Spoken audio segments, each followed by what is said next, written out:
ಜೀ ಕನ್ನಡ ವಾಹಿನಿಯಲ್ಲಿ ಪ್ರಸಾರ ಕಾಣುತ್ತಿರುವ ಅಮೃತಧಾರೆ ಧಾರಾವಾಹಿಯಲ್ಲಿ ಗೌತಮ್ಗೆ ಭೂಮಿಗೆ ಬ್ರೆಸ್ಟ್ ಕ್ಯಾನ್ಸರ್ ಇರೋ ವಿಚಾರ ಗೊತ್ತಾಗಿದೆ.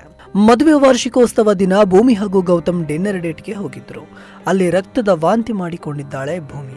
ಇದಾದ ಬಳಿಕ ಗೌತಮ್ಗೆ ಅನುಮಾನ ಬಂದು ವೈದ್ಯರ ಬಳಿ ಹೋಗಿ ಭೂಮಿ ಆರೋಗ್ಯದ ಬಗ್ಗೆ ವಿಚಾರಿಸಿದ್ದಾರೆ.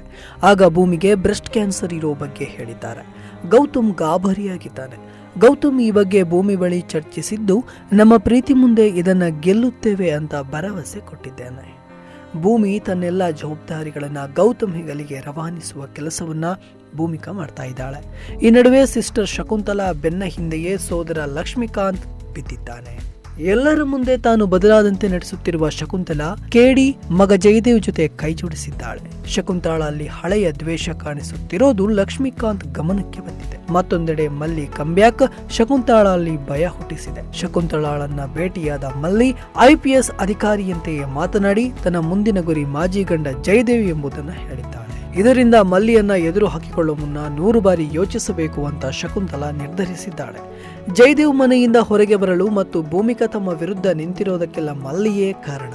ಹಾಗಾಗಿ ಭೂಮಿಕಾಗಿಂತ ಮಲ್ಲಿಯನ್ನೇ ಮುಗಿಸಬೇಕು ಅಂತ ಜಯದೇವ್ ಹುಡುಕಿದ್ದಾನೆ. ಭೂಮಿಕಾಗೆ ಕ್ಯಾನ್ಸರ್ ಬಂದಿರುವ ವಿಷಯ ತಿಳಿದ್ರೆ ಶಕುಂತಲಾ ಅದನ್ನು ತನ್ನ ಲಾಭಕ್ಕೆ ಹೇಗೆ ಬಳಸಿಕೊಳ್ತಾಳೆ ಎಂಬುದರ ಬಗ್ಗೆ ಕುತೂಹಲ ಮೂಡಿದೆ.